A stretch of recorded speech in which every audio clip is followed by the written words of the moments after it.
पुढील प्रश्नांची सविस्तर उत्तरे लिहा।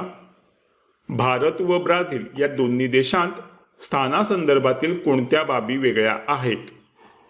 उत्तर: भारत व ब्राझील या दोन्ही देशांत स्थानासंदर्भातील पुढील बाबी वेगळ्या आहेत. भारताचे स्थान पूर्णपणे उत्तर आणि पूर्व गोलार्धात आहे.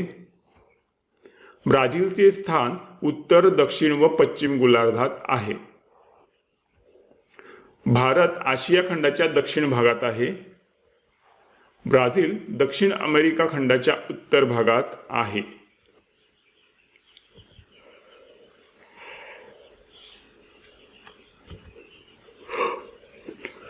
इथे आपला हा व्हिडिओ कंप्लीट झालेला आहे. तुम्ही आपल्या चॅनलला आठवणीने सबस्क्राईब करा, ह्या व्हिडिओला लाईक करा आणि ह्या व्हिडिओला तुमच्या मित्रमैत्रिणींसोबत शेअर करा.